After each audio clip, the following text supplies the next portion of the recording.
የኢትዮጵያ ጉምሩክ ኮሚሽን ካስመጪና ላኪዎች ውክልና ጀምሮ እስከ ቀረጥ አተማመን ድረስ አዳዲስ መመሪያዎችንም ይፋ አድርጓል። ታዲያ ባለንበት ሆነን በስልካችን ብቻ የጉምሩክ ስራችንን የምንጨርስበትና በጨረታዎች ላይ የምንሳተፍበት መንገዶችም ተካተዋል። እቃ ወደብ ላይ ታግቶብኝ ነው፣ ትክክለኛውን ሰነድ ይዤ ዋጋ አይቀበልም በሚል ቢሮክራሲ ተንገላታው፣ ኮንቴነሩ በቆመ ቁጥር ወጪው እንደ ሰማይ ሲቆለል አቅማጥቼ ተስፋ እየቆረጥኩ ነው የሚሉ ቅሬታዎችን ብዙ ጊዜ ጉምሩክን በተመለከተ ሲነሱ እንሰማለን። የድካም የኪሳራና የሙስና በር የነበረው አሮጌው የጉምሩክ አሰራር ታሪክ ሊሆን ይመስላል። የሚኒስትሮች ምክር ቤት ያጸደቀው አዲሱ የጉምሩክ አዋጅ ማሻሻያ ለዓመታት የቆየውን የነጋዴውን ስቃይ እንዴት እንደሚፈታውና ወደ ዘመናዊ የዲጂታል መንገድ እንዴት እንደሚሸጋገር እንመለከታለን። ጤና ይስጥልኝ የተከበራችሁ የገበያ ቢዝነስ ተከታታዮቻችን እንደምን ቆይታችኋል? በዛሬው ፕሮግራማችን የሚኒስትሮች ምክር ቤት ጥር 12 ቀን 2018 ዓ.ም ባካሄደው 52ኛ መደበኛ የሚኒስትሮች ምክር ቤት ስብሰባ ላይ የቀረበውን የጉምሩክ አዋጅ ማሻሻያ አስመልክተን ዳሰሳ ልናደርግ ወደናል። ለቻናላችን አዲስ የሆናችሁ ሰብስክራይብ በማድረግ ቤተሰብ እንድትሆኑን እየጋበዝኩ ለዛሬ ወደ ያስኩት ጉዳይ አልፋለሁ።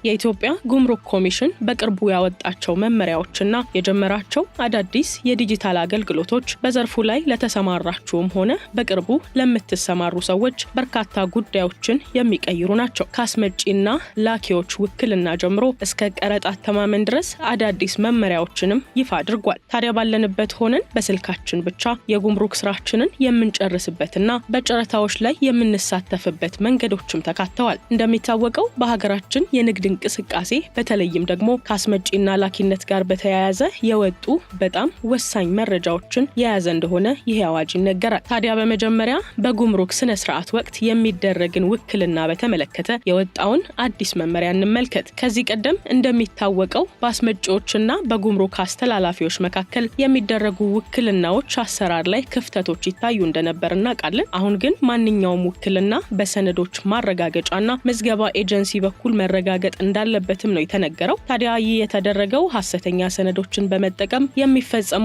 የንግድ ማጭበርበሮችን ለመከላከል ነው። ሆኖም ግን ኮሚሽኑ አሰራሩን ለማቅለል ሲል አንድ ትልቅ ማሻሻያ አድርጓል። ይህም ማሻሻያ ታዲያ የመንግስት መስሪያ ቤቶች፣ የልማት ድርጅቶችና ዲፕሎማቲክ ተቋማት የስራ ኃላፊዎቻቸው በአካል ኤጀንሲ ድረስ መሄድ ሳያስፈልጋቸው በውስጥ የውክልና ደብዳቤ ብቻ ስራቸውን ማከናወን እንዲችሉ መፍቀዱ ነው። ይህም ታዲያ የስራ ጫናንና እንግልትን በእጅጉ ይቀንሳል ተብሎም ታምኖለታል።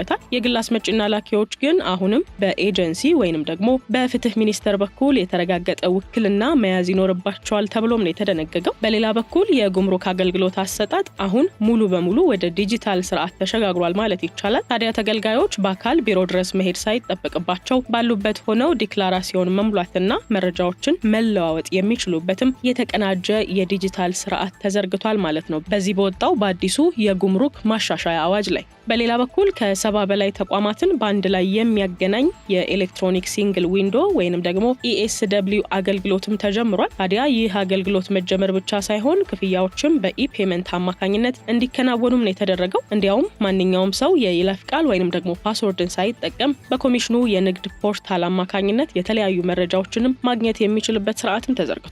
በዚህ ጉዳይ ለምሳሌ ስለ እቃዎች የታሪፍ ኮድ፣ ሊከፈል የሚገባውን የቀረጥና ታክስ መጠን አስቀድሞ መገመት፣ የዕለቱን የውጭ ምንዛሬ ማወቅ እንዲሁም ጭነቶችም ወይም ደግሞ ትራንዚቶች የት ደረጃ ላይ እንደሚገኙ መከታተል የሚያስችሉ አገልግሎቶች በድረገጽም ተመቻችተዋል። ታዲያ ይህ ግልጽነት ከመፈጠሩም በላይ የንግድ ሂደቱን በጣም ፈጣን ያደርገዋል። ሌላው ትልቅ ዜና ደግሞ የሚኒስትሮች ምክር ቤት የጉምሩክ አዋጅን ለማሻሻል የቀረበውን ረቂቅ ማጽደቁ ነው። ታዲያ አዲሱ አዋጅ የሀገሪቱን የማኒፋክቸሪንግ ኢንዱስትሪ ለመደገፍና ዓለም አቀፍ የንግድ እንቅስቃሴን ለማቀላጠፍ በሚያስችል መልኩም የተዘጋጀ ነው ተብሏል። አሁን ላይ ታዲያ የኢትዮጵያ ጉምሩክ አሰራር ከቆየውና ብዙ እንግልት ከነበረበት የቀድሞ አሰራር ልማድ ወጥቶ ወደ አዲስ ምዕራፍ እየተሸጋገረ ይገኛል። ይህ ለውጥ ደግሞ በውክልና አሰጣጥ፣ በዲጂታል አገልግሎቶችና በአዋጅ ማሻሻያዎች ላይ ያተኮረ ነው። እስቲ ከሁሉ አስቀድመን የውክልና አሰጣጥ ጉዳይ ምንድነው የሚለውን እንመለከታለን።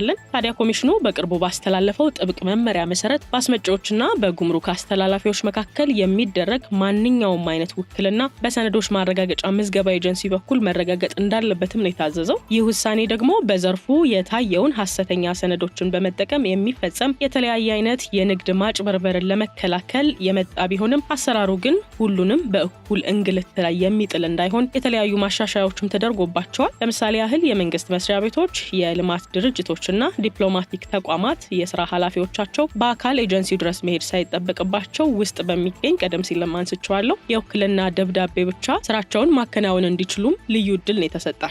ታዲያ ይህ ማሻሻያ የተደረገው የስራ ኃላፊዎች ያለባቸውን ጫናና የውጭ ዜጎችን ሁኔታ ደግሞ ከግምት ውስጥ በማስገባት ሲሆን የግል አስመጪና ላኪዎች ግን አሁንም ውክላቸው በህጋዊ መንገድ የተረጋገጠ መሆኑን ማረጋገጥ ይኖርባቸዋል። የሚኒስትሮች ምክር ቤት በ52ኛ መደበኛ ስብሰባው ያጸደቀው የጉምሩክ አዋጅ ማሻሻያ በሀገሪቱ የንግድ ስርዓት ላይ ትልቅ ለውጥ የሚያመጣ ነው።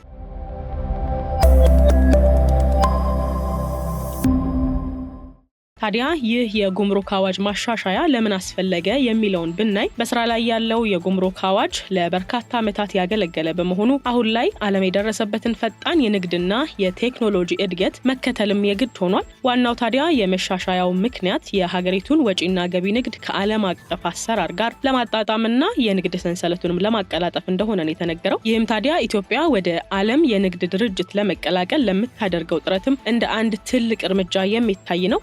ማኑፋክቸሪንግ ዘርፉንም ደግሞ ብንመለከት ይህንን ዘርፍ ማጠናከርም ሌላኛው የዚህ አዋጅ ዋናው ትኩረት ነው። ታዲያ በሀገር ውስጥ እያደገ የመጣውን የማኑፋክቸሪንግ ኢንዱስትሪ መደገፍም የሚያስችል ነው። አምራቾች ለምርት የሚሆኑ ጥሬ ዕቃዎችና እንዲሁም ደግሞ ማሽነሪዎችን ከውጭ በሚያስገቡበት ወቅት ከዚህ ቀደም የሚያጋጥሟቸውን ቢሮክራሲዎች በመቀነስ ምርቶቻቸውን እንዲጨምሩና በዓለም ገበያም ደግሞ ተወዳዳሪ እንዲሆኑ ምቹ ሁኔታም ይፈጥራል። ይህም ታዲያ ከገቢ ምርት ተኪነት አልፎም ምርትን ወደ ውጭ ለመላክ የሚታሰበው ሀገራዊ ግብ ጉልህ ድርሻ ይኖረዋል። ፍትሐዊና ተአማኒ የዋጋ አተማመን በአዲሱ ማሻሻያ ውስጥ የተካተተው የጉምሩክ ዋጋ አተማመን ስርዓትም በነጋዴውና በኮሚሽኑ መካከል ያለውን አለመግባባትም ይፈታል ተብሎ ይጠበቃል። ታዲያ ቀደም ሲል የእቃዎች ዋጋ የሚተመንበት መንገድ ግልጽነት ይጎድለዋል የሚል ቢሆንም አሁን ግን ይህ አዲሱ መመሪያ በገበያ እውነታና በተአማኒ መረጃዎች ላይ የተመሰረተ እንዲሆንም ያደርጋል። ይህም ህጋዊ ነጋዴዎች ባልተገባ ዋጋ እንዳይቀጡና በንግድ ስራቸው ላይ ግልጽነት እንዲኖራቸውም ይረዳል።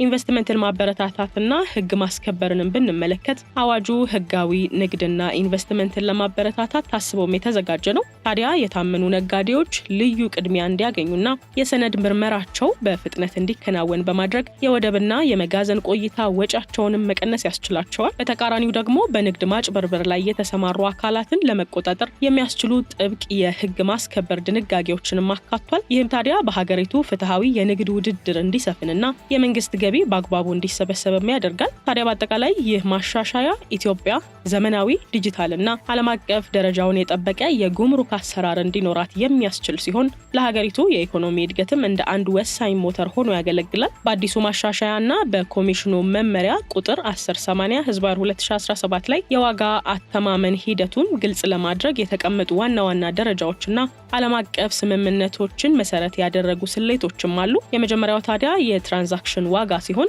ነጋዴው ለእቃው የከፈለውን ትክክለኛ ዋጋ እንደ ቀዳሚ መረጃ መውሰድ ነው። ሁለተኛው ደግሞ የተመሳሳይ ዋጋዎች ዕቃ ሲሆን ተመሳሳይ ባህሪ ያላቸው ዕቃዎች በቅርብ ጊዜ ወይም ደግሞ ብዙ ጊዜ በ90 ቀናት ውስጥ የገቡበትን ዋጋ ማነጻጸር ነው። በሌላ በኩል በባህሪ በጥራትና በዝና ተቀራራቢ የሆኑ ዕቃዎች ዋጋንም መነሻ ማድረግ ነው። ሶስተኛው የተቀመጠው ደግሞ ተቀናሽ ዋጋ ሲሆን ዕቃው ኢትዮጵያ ገበያ ላይ የሚሸጥበትን ዋጋ ወስዶ ከውስጡ ትርፍና ወጪን በመቀነስ ወደ ኋላ ተመልሶ ዋጋን ማስላት ነው። ታዲያ የዕቃውን ማምረቻ ወጪ፣ ጥሬ ዕቃ እንዲሁም ደግሞ ትርፍ ደምሮ ዋጋን መወሰን ለአምራቾች ጠቃሚ ነው። በአዋጁ ላይ የተቀመጠው አራተኛው ደግሞ ቀደም ብለን የጠቀስናቸው ከ1 እስከ 3 ያሉት ካልሰሩ ተለዋዋጭና ምክንያታዊ የሆኑ መረጃዎችን ተጠቅሞ መወሰን ነው። በሌላ በኩል አዲስ ማሻሻያ ለታማኝ ነጋዴዎች የሚሰጠው ጥቅምም አለ። የአረንጓዴ መስመር ተጠቃሚነት ቀዳሚው ሲሆን ዕቃቸው ሳይመረመር 0% የፊስካል ምርመራ ተደርጎለት እንዲወጣም ይደረጋል። የጊዜ ቅነሳንም ደግሞ ብንመለከት ቀደም ሲል ከ7 እስከ 15 ቀናት ይወስድ የነበረውን የሰነድ ምርመራ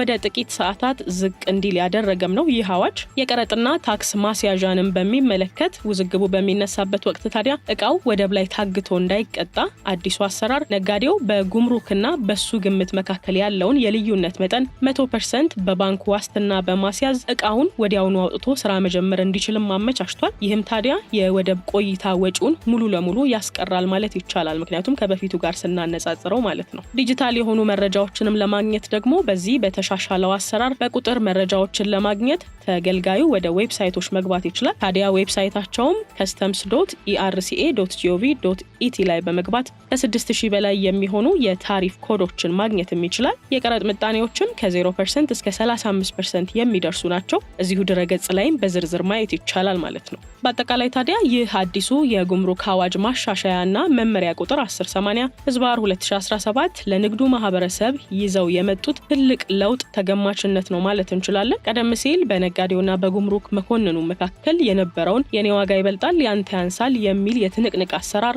ዓለም አቀፍ ላይ በተቀመጠ ደረጃ ተቀባይነት ባላቸው በ6 ሳይንሳዊ የዋጋ ተማመን ዘዴዎች እንዲተካም አድርጓል። ይህ ማለት ታዲያ ነጋዴው የከፈለውን ትክክለኛ ዋጋ የሚያከብር ይህ ባልሆነበት ሁኔታ ደግሞ በተመሳሳይ እቃ ዋጋ ላይ ተመስርቶ ፍትሃዊ ግምት የሚሰጥ ስርዓትም ሰፍኗል። ከዚህ ባለፈም አዲሱ አሰራር ከጥርጣሬ ወደ እምነት ተሸጋግሯል። ታማኝ ነጋዴዎች እቃቸው ሳይመረመር በአረንጓዴ መስመር እንዲወጣ መፈቀዱ የሰነድ ምርመራ ጊዜንም ከቀናት ወደ ጥቂት ሰዓታት ዝቅ ማድረጉና ውዝግቡ ቢኖር እንኳን በባንክ ዋስትና እቃ ቀድሞ ማውጣት መቻሉ የንግድ ስራን በእጅጉ ያቃልላልም ተብሎለታል። ታዲያ ይህ መጠነ ሰፊ የዲጂታላይዜሽን እና የህግ ማሻሻያ ስራ የሀገሪቱን የማኒፋክቸሪንግ ዘርፍ ከማነቃቃቱም ባለፈ ኢትዮጵያን ለዘመናዊ የንግድ ስርዓት ዝግጁ ያደረገ ወሳኝ እርምጃ ነው ማለት ይቻላል። ባጭሩ ታዲያ አዲሱ መመሪያ የነጋዴውን እንግልት የቀነሰ የሙስና እድሎችንም ያጠበበ ለህጋዊ ነጋዴዎች ደግሞ የንግድ ሰማዩን ክፍት ያደረገላቸው ነው ማለት እንችላለን። የተከበራችሁ የገበያ ቢዝነስ ተከታታዮቻችን በዛሬው ፕሮግራማችን እንግዲህ በአዲሱ የጉምሩክ አዋጅ ማሻሻያና መመሪያ ቁጥር 1080/2017 ላይ ተንተርሰን ያደረስናችሁ ፕሮግራም ይሄንን ይመስላል። ቪዲዮን ከወደዳችሁት ላይክ፣ ሐሳብ አስተያየታችሁን